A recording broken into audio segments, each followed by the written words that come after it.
Todos nós já ofendemos e fomos ofendidos por alguém. Alguns em maior grau, outros de maneira mais amena. Mas a verdade é que todos precisamos de perdão. E sim, precisamos também perdoar quem nos fez o mal. E essa é a parte mais difícil da vida de qualquer pessoa: perdoar. Mas sabe o que torna o perdão ainda mais difícil? É a ideia de que perdoar alguém significa absolvê-la do mal que ela fez. Mas nada é mais longe da verdade do que isso. Perdão não significa absolvição, pois o perdão não beneficia diretamente quem é perdoado. Ele beneficia em primeiro lugar a pessoa que perdoa. E é sobre isso que vamos falar na mensagem de hoje. Vamos também orar para que você que tem dificuldade de perdoar possa ter essa força e que Deus possa curar as feridas que estão no seu coração. Por isso, fique conosco até o final e aproveite para curtir esse vídeo, se inscrever em nosso canal e ativar o sininho para receber mais mensagens de fé. O que é o perdão? Uma ideia difundida há séculos é de que o perdão significa isentar a pessoa que te fez mal da punição que ela possa eventualmente receber. O termo é até mesmo usado no meio social e político para se referir a perdão de crimes, de dívidas e outras pendências.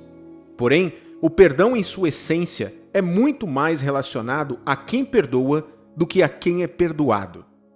Antes de mais nada, é importante ressaltar que o perdão não é um sentimento, é uma escolha conscientizada. Não é fácil perdoar, mas o perdão tira um fardo da vida de quem perdoa. E a partir do momento que você toma a decisão de perdoar, sua vida se torna mais leve e tranquila. Veja bem, quando você não perdoa quem te fez o mal, não importa o quão grave esse mal foi, é como se você estivesse construindo um quarto exclusivo para a pessoa que te fez mal habitar dentro de você. Deixe-me explicar. Nosso coração é como um terreno onde construímos uma casa. Nela construímos quartos para as pessoas que amamos, para as amizades, para as coisas que gostamos de fazer e para os sentimentos que temos. O cuidado com a casa do nosso coração é similar ao cuidado com nossa casa física. Se você não limpar, arrumar e se livrar de toda a sujeira, sua vida será afetada, podendo trazer doenças, bichos e até mesmo degradação da construção. É isso que acontece quando você não perdoa quem te fez mal. Geralmente, a pessoa que te feriu continua vivendo a vida dela normalmente, enquanto você, que mantém essa mágoa, constrói esse quarto dentro da casa do seu coração para o uso exclusivo dessa pessoa dentro de você. Passam-se os dias, semanas, meses e até anos, e enquanto a pessoa que te machucou está seguindo em frente com a vida dela, você está hospedando uma pessoa indesejável e que te fez mal dentro de você. É como se você convidasse um ladrão que invadiu sua propriedade, te agrediu e te roubou para morar na melhor suíte da sua casa. Alguns podem dizer: mas essa pessoa matou um familiar meu, não posso perdoar. Outros podem dizer: ela me prejudicou de tal maneira que minha vida mudou para sempre e para pior, jamais vou perdoar. E algumas outras pessoas nem mesmo sofreram agressões físicas, mas sofreram agressões com palavras e dizem: o que aquela pessoa me falou, jamais vou esquecer e perdoar. O Senhor Jesus colocou a importância de perdoar em um patamar acima do que a maioria de nós conseguimos compreender. Na famosa oração do Pai Nosso, que é a principal oração que Jesus nos ensinou a fazer, ele fala de perdão.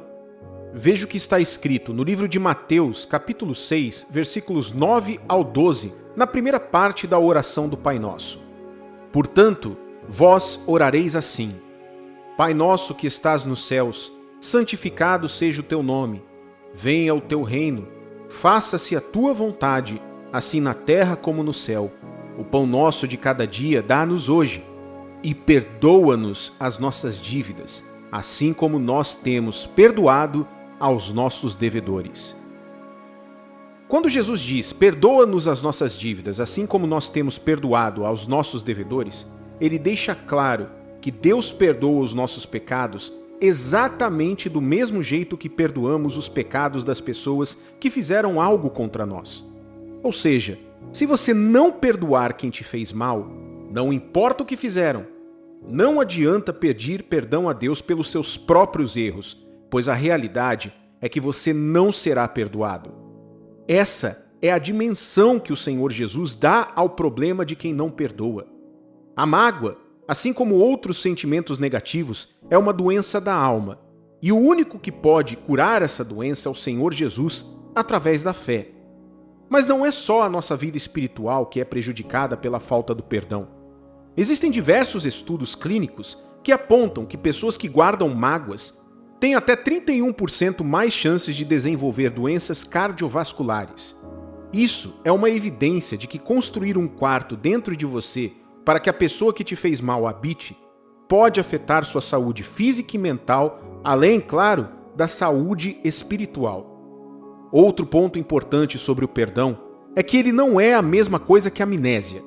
Você sempre se lembrará do mal que alguém fez contra você, ainda mais quando esse mal te afetou de maneira permanente. Mas se você sabe que perdoou alguém, quando você lembra do que aconteceu, mas não sente mais a dor que sentia antes. É como uma cicatriz. Você pode até lembrar de como foi a dor do ferimento, porém não a sente mais. Hoje, tenho 43 anos de idade, mas ainda lembro da dor que senti quando tive uma crise de apendicite aos 14. Doía tanto que me retorcia na cama. Quando meus pais me levaram ao hospital, os médicos realizaram a operação de retirada do apêndice. Hoje, tenho a cicatriz da operação na parte direita da minha barriga. Lembro da dor, lembro do dia que aconteceu, lembro do hospital que me levaram e lembro até da injeção da anestesia epidural que me deram na espinha antes da cirurgia. Mas hoje, não sinto dor nenhuma, apesar da cicatriz e das lembranças. Isso ficou no passado. No lado do perdão, tenho também um exemplo a dar, pois vivi a dor da mágoa por muitos anos. Durante 17 anos da minha vida, trabalhei em uma instituição que promovia ações de ajuda e caridade para pessoas em necessidade. Acreditava naquele projeto e literalmente dei minha vida por ele, largando meus estudos e planos para o futuro para viajar por vários países, ajudando as pessoas atendidas por essa instituição. Eles me proviam com tudo, não me faltava nada. Inclusive a casa que morava era paga por eles, para que eu pudesse dar toda a minha vida pelo trabalho de ajudar as pessoas. Repentinamente, sem nenhum motivo razoável, eles resolveram cortar meu cargo e me mandar embora, o que significava que até o lugar que eu morava teria que ser desocupado, pois eles teriam que entregar o apartamento. Tentei ainda argumentar e fazer algum tipo de acordo, sempre de maneira amigável. Disse que não tinha para onde ir e nem como encontrar um novo trabalho, pois havia dado os últimos 17 anos da minha vida em favor daquela instituição. Mesmo assim, eles foram irredutíveis e decidiram terminar meu contrato de trabalho. Isso aconteceu enquanto estava em um dos países que fui enviado para trabalhar para eles, onde não havia direitos trabalhistas para quem era mandado embora sem justa causa. Assim, não tive direito a nada, tendo que ir morar de favor em um quarto e chegando a passar necessidade por não ter uma formação e não poder encontrar outro trabalho. Tudo isso em um país de idioma e leis diferentes. Tive que literalmente começar minha vida do zero. Fui humilhado por várias pessoas e várias vezes me perguntei por que Deus havia permitido aquilo. Isso me causou uma mágoa muito grande contra as pessoas que administravam aquela instituição. Pessoas que incluíam membros da minha própria família e pessoas às quais cheguei a ser muito próximo delas, a ponto de morar em suas casas durante alguns períodos de trabalho. Durante muitos anos, deixei aquela raiva me consumir. A mágoa era tanta que fiquei muitos meses com uma dor de cabeça constante e dores físicas no peito. Até que um dia, quando a pessoa que hoje é minha esposa, usada por Deus, conversou comigo sobre o perdão e a importância de deixar tudo isso para trás. Percebi que não adiantava ficar olhando para o que havia acontecido. Seria como ficar cutucando uma ferida aberta com uma faca. Ela jamais cicatrizaria e poderia até mesmo causar uma infecção generalizada. Tomei então a decisão de perdoar as pessoas que me fizeram mal. Internamente, minha vida mudou da água para o vinho, e isso se refletiu externamente. Hoje sou feliz e minha vida está muito melhor do que era antes. Não era feliz na minha vida sentimental e hoje tenho um casamento abençoado com uma mulher de Deus. Também aprendi como não guardar rancor ou mágoas de pessoas que ainda hoje tentam me fazer mal. Sei que o mal que elas desejam contra mim nada mais é do que a falta de Deus em suas vidas e oro por elas, como Jesus nos ensinou a fazer. Não foi fácil e nem aconteceu da noite para o dia, mas com a ajuda de Deus, consegui vencer aquele sentimento diabólico que me corroía por dentro e por fora. Anos depois disso, tive novamente contato com aquelas pessoas que me fizeram mal. Elas nunca me pediram perdão, mas eu, mesmo sem ter feito nada de errado, pedi perdão a elas por qualquer coisa que eu pudesse ter feito, até mesmo sem saber. Meu amigo e minha amiga, situações como essa nos ensinam duas coisas. Primeiro, você terá que dar o perdão que as pessoas que te fizeram mal jamais pediram a você. Segundo, Deus permite que injustiças aconteçam em nossas vidas para que sejamos mais fortes e tenhamos estrutura mental e espiritual para vencer os obstáculos que enfrentamos em nossas vidas. E antes de orarmos, quero enfatizar que ao dar o perdão para alguém que te fez mal, você não está isentando aquela pessoa de ser punida ou colher os resultados do mal que ela fez a você. E tampouco você está se diminuindo e sendo feito de bobo por ela. Pelo contrário, ao perdoar, você mostra não apenas para aquela pessoa, mas para si mesmo, que é melhor e mais forte do que qualquer mágoa. É importante mencionar também que perdoar não significa se reconciliar com quem te fez mal. Algumas vezes o resultado daquela ação do mal torna inviável a convivência com algumas pessoas. Mas o mais importante é que você não sinta mais a dor do mal que a pessoa te fez, mesmo não convivendo com ela, e siga em frente com a sua vida. Sendo assim, perdoe, não para absolver ou beneficiar a pessoa que te fez mal, mas para que você se livre do fardo pesado da mágoa e do rancor, e principalmente, receba o perdão de Deus, assim como você tem perdoado aqueles que te ofendem. Agora, quero orar por você que sofre com mágoas contra as pessoas que te fizeram mal. Talvez você que está me ouvindo agora não aguenta mais carregar essa mala pesada, cheia de pedras de rancor. Você sabe que não pode mais continuar vivendo assim, pois isso tem afetado sua saúde mental, física e espiritual. Então, você que quer se livrar desse peso, ore comigo agora. Se você não está exercendo alguma atividade que exija atenção visual, feche seus olhos e vamos falar com Deus. Senhor Deus e Pai, em nome do Senhor Jesus, oramos agora na Tua presença para pedir que o Senhor restaure a saúde física, mental e espiritual dessa pessoa que está neste momento sofrendo a dor de uma mágoa. Seja essa mágoa contra alguém que fez algo ruim, tirando a vida de alguém da família dela, alguém que abusou dessa pessoa ou alguém que proferiu palavras duras contra ela. Seja uma traição no relacionamento, uma traição de um amigo ou pessoa próxima, que o Senhor possa cicatrizar essa ferida agora. Pai, pedimos que o Senhor realize uma verdadeira cirurgia na alma dessa pessoa que nos ouve agora neste momento e quer se livrar dessa dor. Coloque a Tua paz, tire toda a ansiedade, toda a raiva, todo o ódio e todo o sentimento de rancor que essa pessoa carrega consigo há anos. O Senhor disse que o Teu jugo é suave e o Teu fardo é leve, e que tudo o que temos que fazer para sermos aliviados é vir até o Senhor e entregar nossas dores e fardos aos Teus pés, e é isso que fazemos agora. Oramos pelas pessoas que nos fizeram mal, mesmo sendo algo difícil e que não temos a vontade de fazer, pedimos que o Senhor abençoe essas pessoas, pois o Senhor disse para orarmos pelos nossos inimigos. Dê força e determinação para essa pessoa que nos ouve agora, para perdoar quem fez o mal a ela. Nós sabemos que é o melhor e o certo a fazer. Pai, pedimos também perdão pelos nossos pecados, pois sabemos que pecamos e erramos com o Senhor todos os dias, e mesmo assim o Senhor é misericordioso para conosco. Queremos entregar as nossas vidas nas Tuas mãos e Te agradecemos, na certeza de que o Senhor já nos ouviu e nos respondeu, em nome do Senhor Jesus. E você que crê, diga amém e graças a Deus. Meu amigo e minha amiga, respire bem fundo agora e receba a paz de Deus, que te dá forças para seguir em frente, mesmo em meio às tempestades da vida. Se você orou agora conosco, escreva amém nos comentários, para que possamos continuar orando por você. Saiba que o nosso Deus é o Deus do impossível, e se antes você pensava ser impossível perdoar quem te fez mal, tenha certeza de que a partir de hoje você terá forças para ficar acima de qualquer mágoa e rancor, e esse peso que você carregava, talvez há anos com você, foi removido hoje.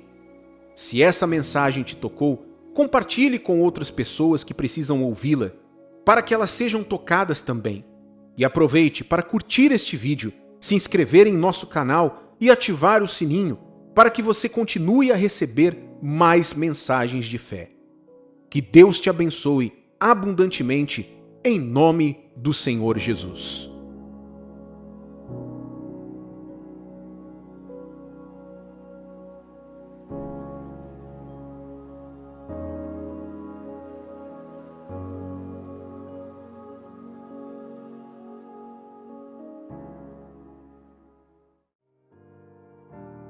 Todos sabemos que Deus é bom.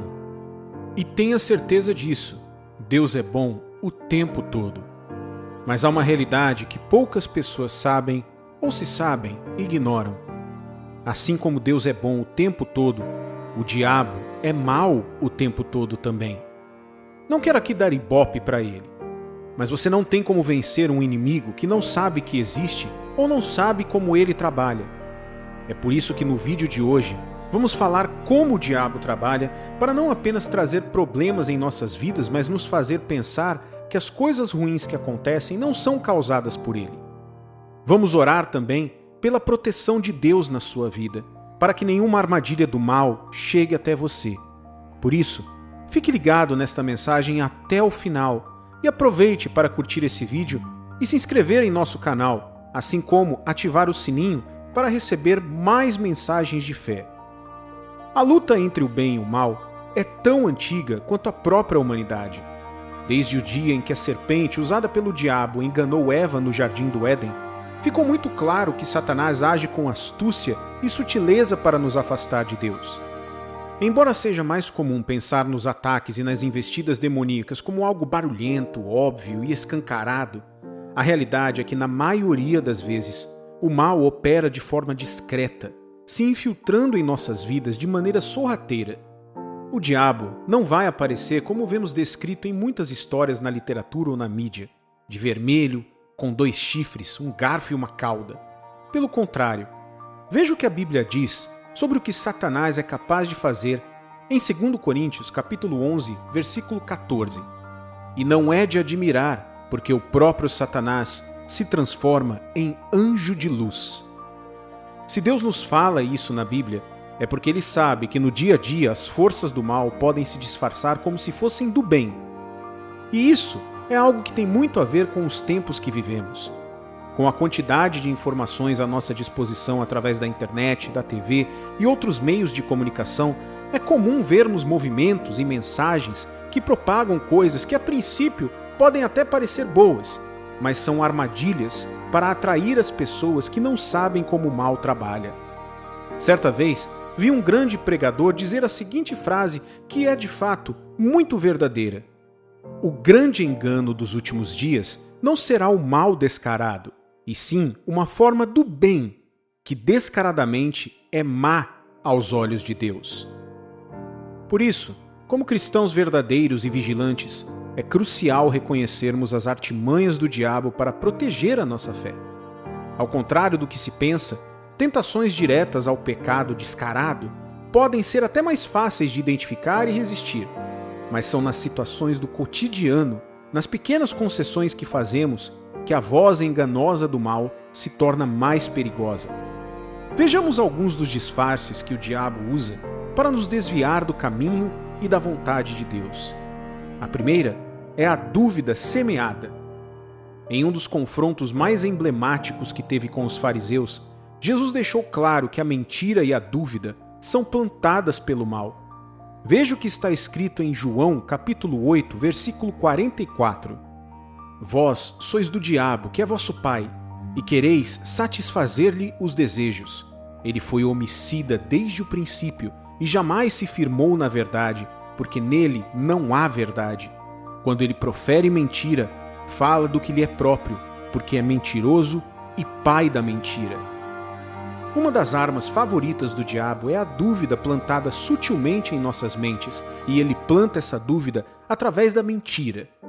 Ele pode nos fazer questionar as promessas de Deus, distorcer a interpretação da Bíblia ou nos fazer duvidar do nosso próprio valor como filhos de Deus. Quantas vezes já passou na sua cabeça que você jamais conseguiria vencer uma ansiedade, uma preocupação, um problema financeiro ou até mesmo ser curado de uma doença? Se alimentarmos essas dúvidas, corremos o risco de nos afastar da fonte da verdade e da vontade de Deus para nós. Se uma voz diz em seu pensamento que você não consegue vencer a ansiedade, saiba que essa voz não vem de Deus. Se essa mesma voz diz que você é uma pessoa problemática e que jamais dará certo na vida ou nos relacionamentos, isso é a dúvida sendo semeada pelo mal de maneira sutil para anular a sua fé. E veja bem, na maioria das vezes, essas dúvidas virão junto com situações que aparentemente dão base a elas. Parece até verdade. É como a passagem que conta sobre quando trouxeram até Jesus um pai cujo filho era cometido por um espírito mudo que o fazia se debater, espumar e ranger os dentes violentamente.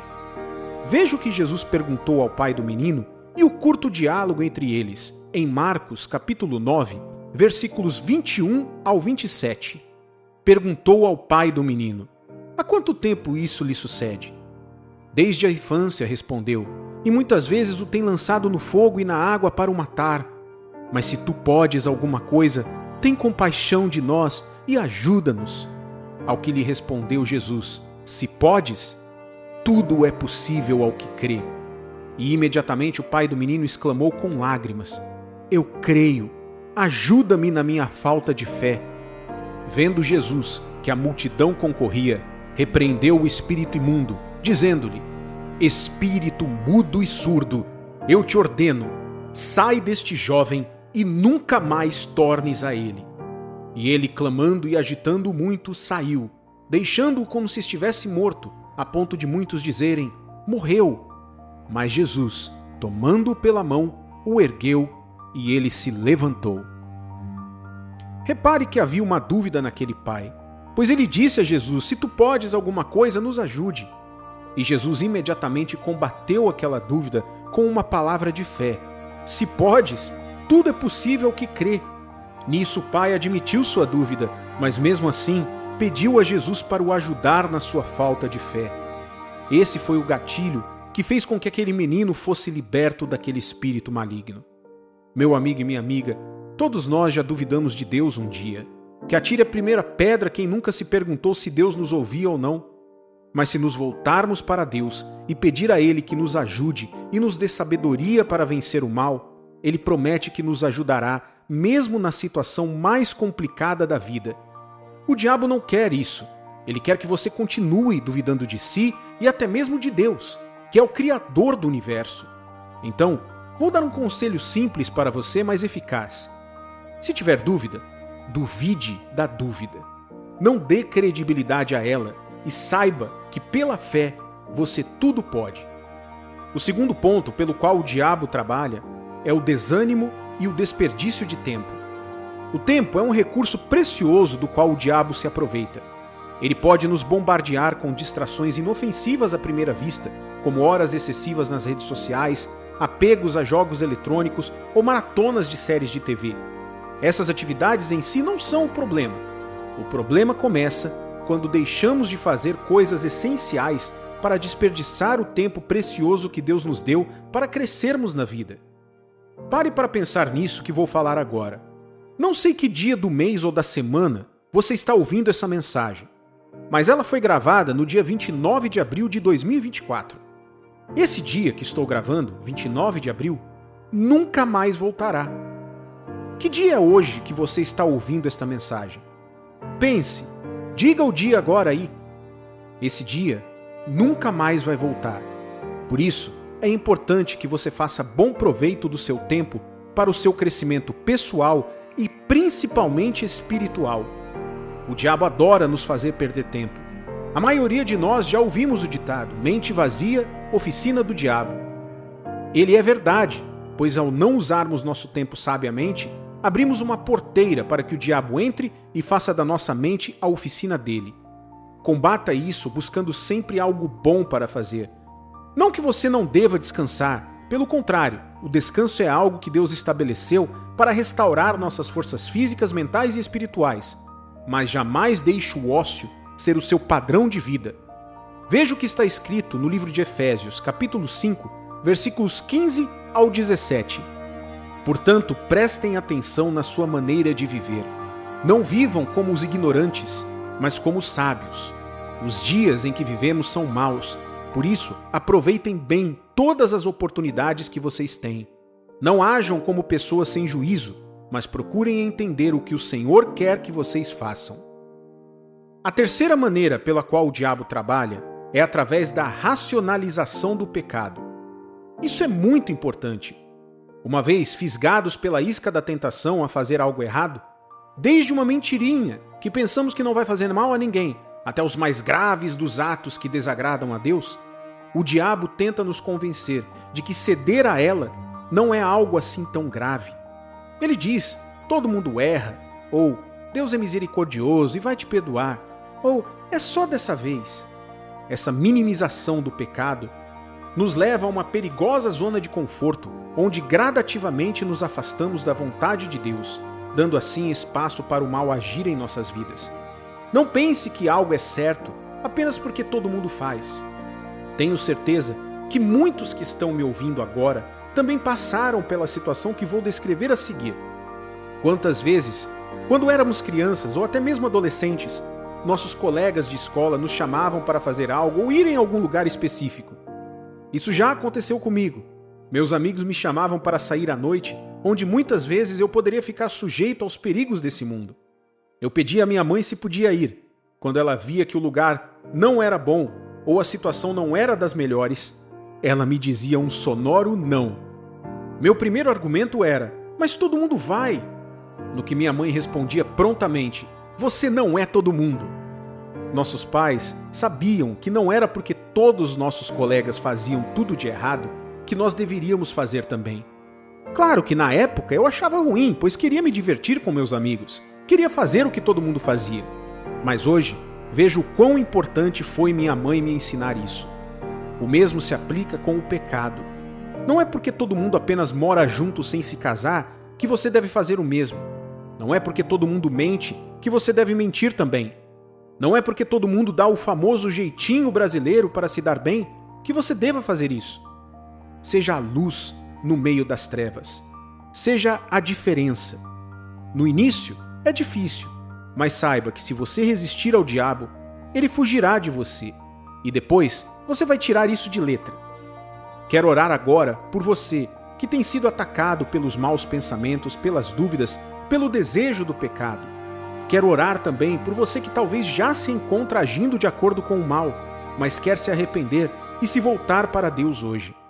Se for possível, e se você não estiver exercendo nenhuma atividade agora que necessite de sua atenção visual, feche os seus olhos e vamos falar com Deus. Senhor Deus e Pai, entramos na Tua presença neste momento, primeiro para agradecer pela palavra que o Senhor nos deu hoje. Que esta semente de fé possa brotar e crescer no coração de cada um que nos ouve agora. Pedimos que o Senhor venha nos cercar da Tua presença de tal maneira que nenhum ataque do diabo nos atinja. O Senhor disse que nenhuma arma forjada contra nós prosperaria. Por isso peço que o Senhor venha rodear e envolver essa pessoa que nos ouve neste exato momento, esteja ela em casa, sem conseguir dormir, no trabalho, sem conseguir completar seus objetivos, seja na rua, ao meio do caos do dia a dia, e proteja essa pessoa com o Teu poder e o Teu escudo. Peço também que o Senhor venha eliminar toda semente de dúvida e que o Senhor nos ajude na nossa falta de fé, pois o Senhor é o Deus Todo-Poderoso, Criador do Universo. O Senhor não é um Deus de pau, de pedra, de metal. O Senhor tem olhos que vê, o Senhor tem ouvidos que ouve, o Senhor tem mãos que movem em nosso favor em tempo real. Por isso, Pai, mova agora a Tua mão em nossas vidas e repreenda qualquer atividade do mal, seja uma inveja, um desejo mal jogado por alguém que não gosta de nós. Nós repreendemos o diabo e toda a força do mal agora, pelo poder e autoridade do nome do Senhor Jesus. Pai, nós Te agradecemos porque o Senhor nos aceita agora. Nos arrependemos de nossos pecados e por isso pedimos perdão.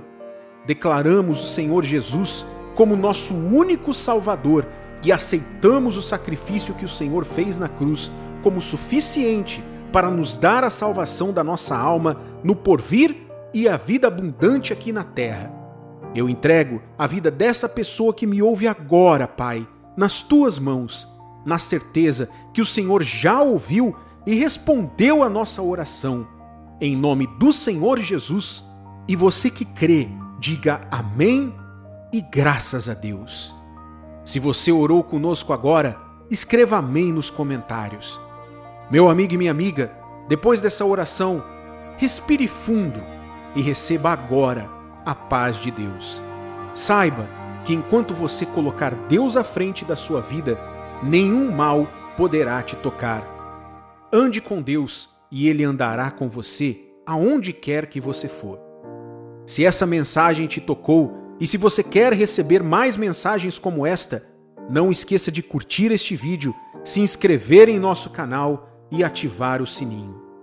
Que Deus te abençoe abundantemente, em nome do Senhor Jesus.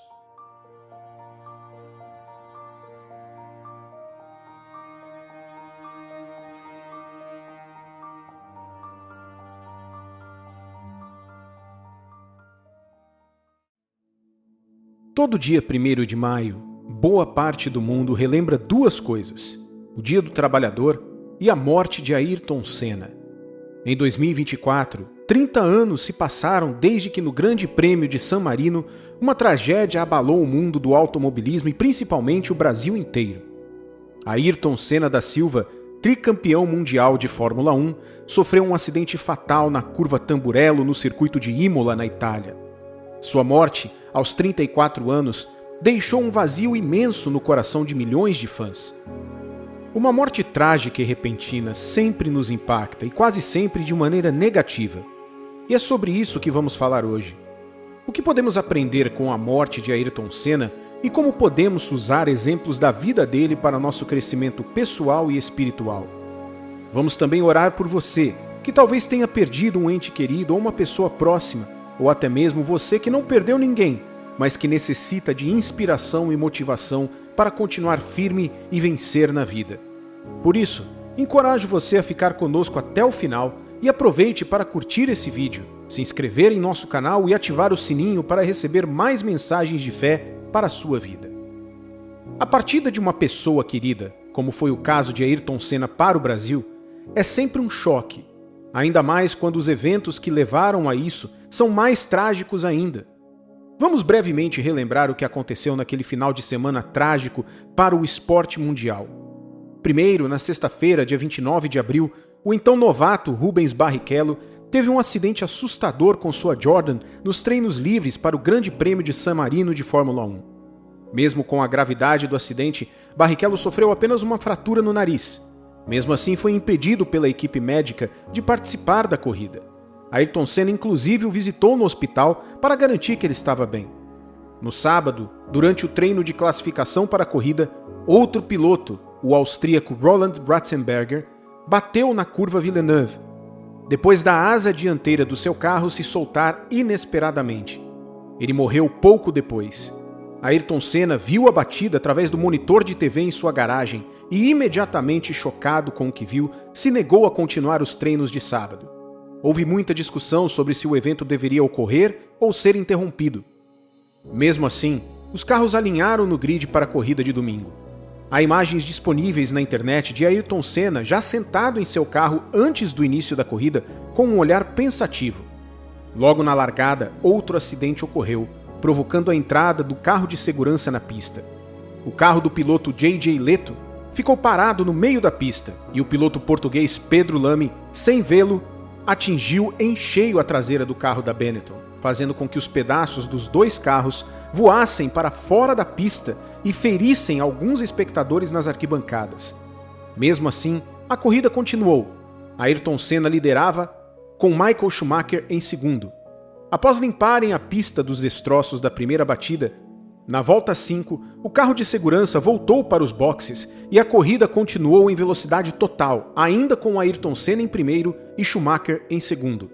Na volta de número 7, Ayrton Senna entra na curva Tamburello a mais de 300 km por hora, mas seu carro vai em linha reta, batendo de frente com o muro de proteção. O carro de Senna para na beira da pista com o piloto já imóvel. Após a chegada do socorro e a aplicação dos primeiros socorros, Ayrton Senna foi levado de helicóptero para o Hospital Maggiore de Bolonha, onde foi declarada sua morte algumas horas depois. Foi, de fato, o final de semana mais trágico da história do esporte e extremamente impactante para todos nós, até quem não era fã do esporte ou de Ayrton. A comoção foi nacional, a ponto de as ruas ficarem lotadas por onde o corpo do tricampeão passava.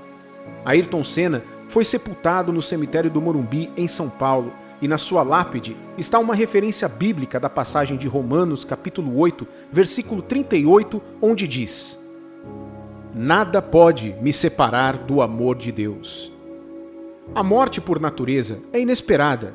Frequentemente nos pega desprevenidos, interrompendo sonhos e planos. Nestes momentos de dor e tristeza, é natural buscarmos consolo e esperança. A fé nos oferece amparo e conforto diante da perda. A Bíblia, repleta de ensinamentos preciosos, traz palavras de ânimo e esperança para aqueles que perderam alguém. Mas o que podemos aprender com a morte e com a vida de Ayrton Senna? Ayrton Senna é considerado até hoje um dos melhores pilotos de Fórmula 1 de todos os tempos e era conhecido pela sua disciplina, determinação e fé.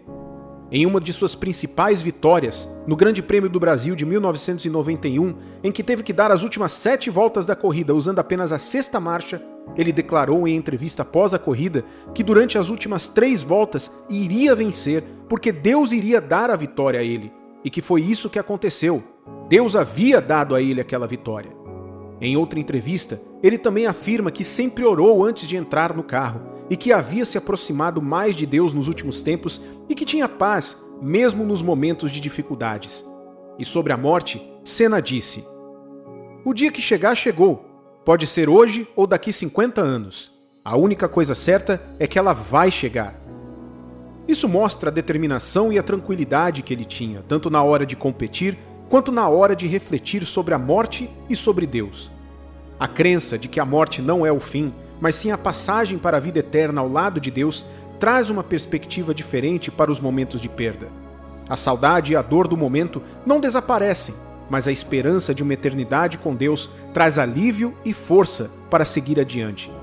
Ayrton Senna foi um vencedor, tanto que no momento do trágico acidente, mesmo com um carro extremamente inferior ao do seu adversário, ele estava em primeiro lugar na corrida. Mas o verdadeiro vencedor não é aquele que vence apenas as lutas terrenas, mas vence a corrida da fé. Deus, através do apóstolo Paulo, nos fala justamente isso no livro de 2 Timóteo, capítulo 4, versículos 7 e 8, na versão da Nova Linguagem de hoje. "Fiz o melhor que pude na corrida, cheguei até o fim, conservei a fé, e agora está me esperando o prêmio da vitória, que é dado para quem vive uma vida correta, o prêmio que o Senhor, o justo juiz, me dará naquele dia, e não somente a mim, mas a todos os que esperam com amor a sua vinda." E no último livro da Bíblia, o próprio Senhor Jesus ainda enfatiza o que acontecerá com quem vencer a corrida da fé. Veja o que está escrito em Apocalipse, capítulo 3, versículos 21 e 22, nas próprias palavras de Jesus. "Ao vencedor, dar-lhe-ei sentar-se comigo no meu trono, assim como também eu venci, e me sentei com meu Pai no seu trono. Quem tem ouvidos, ouça o que o Espírito diz às igrejas." Assim como Senna, todos nós enfrentaremos a morte em algum momento, seja a nossa própria morte ou a morte de um ente querido. Ayrton Senna se eternizou no automobilismo e na memória das pessoas, e devemos usar sua história para inspirar a todos nós e agir a nossa fé em Deus para ter esperança para enfrentar os desafios da vida, inclusive a morte. E o que fazer para superar a perda de alguém que amamos muito, principalmente quando essa perda vem de uma forma repentina e inesperada? Talvez, neste exato momento, você esteja sofrendo pela perda de um filho ou de uma filha, de um irmão, de um pai, de uma mãe, ou até mesmo um amigo muito próximo. E não importa como essa perda se deu, seja por uma doença, por um acidente, ou até mesmo por causa de uma violência cometida contra essa pessoa. A fé em Deus nos dá força para atravessar esse momento delicado e nos traz esperança, não apenas da salvação, como do conforto do Espírito Santo, que nos dá a paz que excede todo o entendimento. A história de Davi é um exemplo disso. A Bíblia diz que o filho dele, uma criança, adoeceu gravemente. Davi então passou a orar, jejuar e passar noites prostrado, pedindo a Deus que curasse seu filho. Os seus conselheiros o chamavam para comer e Davi se negava e não queria nem mesmo conversar com ninguém. E continuava orando e jejuando pela cura. Assim foi por 7 dias. Mesmo assim, a criança morreu. Veja como Davi reagiu a esta terrível perda no livro de 2 Samuel, capítulo 12, versículos 19 a 23. Viu, porém, Davi que seus servos cochichavam uns com os outros e entendeu que a criança era morta, pelo que disse aos seus servos: É morta a criança? Eles responderam: Morreu. Então Davi se levantou da terra, lavou-se, ungiu-se, mudou de vestes, entrou na casa do Senhor e adorou. Depois veio para sua casa e pediu pão. Puseram-no diante dele e ele comeu. Disseram-lhe os seus servos: Que é isto que fizeste? Pela criança viva jejuaste e choraste, porém depois que ela morreu, te levantaste e comeste pão. Respondeu ele: Vivendo ainda a criança, jejuei e chorei, porque dizia: Quem sabe se o Senhor se compadecerá de mim e continuará viva a criança? Porém agora que é morta, por que jejuaria eu? Poderei eu fazê-la voltar? Eu irei a ela, porém ela não voltará para mim. Veja que Davi tinha uma certeza: o seu filho não podia mais voltar para ele, mas um dia ele encontraria seu filho novamente. É essa certeza que devemos ter quando uma pessoa de Deus parte repentinamente. É essa certeza também que nos faz saber que Deus é soberano e que Ele sabe o que é melhor para nós. Por isso, meu amigo e minha amiga, saiba que Deus, através da nossa fé no Senhor Jesus, pode nos dar o conforto e paz em meio à perda. É Ele também que nos dá a salvação para que possamos encontrar aqueles que já foram salvos. Por isso, quero orar por você agora, que perdeu alguém e talvez não consegue mais viver uma vida normal. E quero orar também para você que precisa de forças para seguir em frente, mesmo que não tenha perdido alguém, mas que se encontra desanimado pelos problemas que enfrenta. Jesus disse que onde houvesse 2 ou mais pessoas reunidas no nome dele, ele estaria presente. Então creia que Jesus está aí agora onde você está. Por isso, se você não estiver exercendo alguma atividade que necessite de atenção visual, feche os seus olhos agora e vamos falar com Deus. Senhor Deus e Pai, em nome do Senhor Jesus, entramos na Tua presença agora para orar por esta pessoa que está passando por momentos difíceis devido à perda de uma pessoa querida. Oramos por essa pessoa que perdeu um filho ou uma filha, alguém que perdeu o pai ou a mãe, ou até mesmo alguém que teve um familiar vítima de uma violência. Pai, nós te pedimos, visita agora, aonde quer que ela esteja, essa pessoa que está sofrendo a dor da perda e do luto. Traz a certeza de que o Senhor pode trazer a paz que excede todo entendimento. Coloque o teu espírito dentro e ao redor dessa pessoa e dê o consolo que ninguém ou nenhuma palavra pode dar. Renove as forças e o espírito dela, que ela possa seguir em frente em direção à tua salvação em nome de Jesus. Pai, oramos também por essa pessoa que não perdeu ninguém, mas está sofrendo a dor da falta de motivação e razão para vencer. Dê a ela a tua força, uma força que fará com que ela seja levantada dessa situação e seja guiada pelo teu Espírito para a vitória na corrida da fé. Pai, o Senhor disse que passará o céu e a terra, porém as tuas palavras não passarão. Por isso, Pai, cumpra a tua promessa que diz que o Senhor jamais nos deixaria, que nos fortaleceria e nos ajudaria nos momentos mais difíceis de nossas vidas.